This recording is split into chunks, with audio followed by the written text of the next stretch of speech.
Hi! I'm Wolfie. You haven't subscribed yet? But, why? Okay, listen to the next story.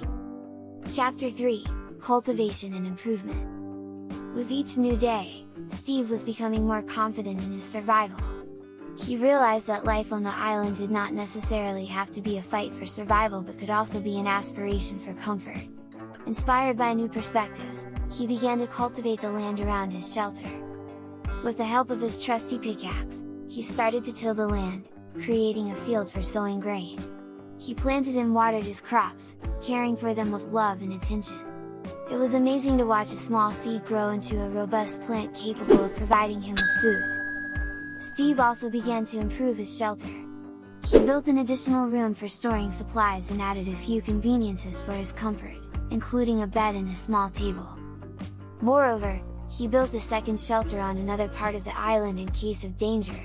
This was his own plan B, a safe place where he could hide if things went awry.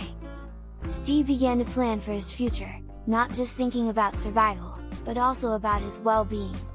He aspired to create a life for himself that was full of satisfaction and comfort, even in such unusual circumstances. This chapter of his life was a testament to how the will to survive and an indomitable spirit can help a person not just endure, but also thrive even in the most difficult conditions. Steve always valued nature and its abundant gifts. On this island, it was his main ally, a source of food, materials, and now, companionship. Steve decided to take it a step further and use the island's wildlife to improve his living conditions. Away from his shelter, there was a pasture where he discovered a small herd of goats. He watched them for a long time, studying their behavior, trying to understand their way of life. After several days, he began offering them apples and fresh leaves. They approached cautiously and let him get close until they finally accepted him as part of their herd. Steve started bringing them food every day, and the goats started to trust him. He made a small pen for them out of wooden fences so they could safely roam and graze. In return for his care, the goats gave him milk, which was an excellent addition to his diet. Moreover, the goats were a great source of wool, which he used to make a bed and clothing. But the goats weren't the only island inhabitants that Steve tamed. Deep in the forest, he found a flock of sheep. He befriended them too, treated them with apples and turned them into friendly residents of his island. All this time, Steve continued to improve his shelter, turning it from a simple hut into a real farm. He built a chicken coop for the chickens he found, and even managed to build a small fishing boat to catch fish in the nearby lake. Steve learned not just to survive, but to thrive on his island, thanks to his ingenuity, persistence, and love for nature. Instead of being his prison, the island became his home. One morning, Steve discovered that his wheat field had been ravaged. Signs of destruction were everywhere, and much of the crop had been eaten or spoiled.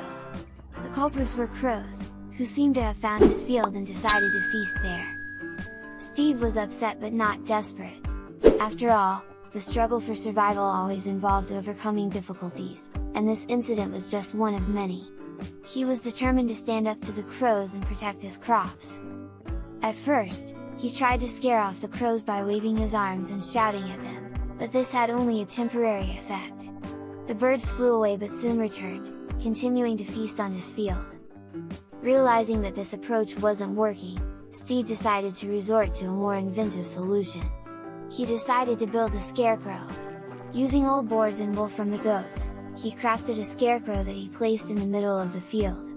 The scarecrow looked like a terrifying monster ready to scare off anyone who tried to steal his harvest. And to Steve's surprise, it worked. The crows no longer dared to approach the field. They circled in the air, cawing loudly, but did not dare to descend to the ground. Steve felt a huge sense of relief. His crop was saved, and now he knew how to deal with crows in the future. But this incident reminded him of the constant challenges of surviving on the island and that his struggle for survival was far from over. But despite all the difficulties, he was ready to keep fighting, continuing to overcome obstacles on his path to prosperity. For more stories, subscribe to my channel. Subscribed? You are the best!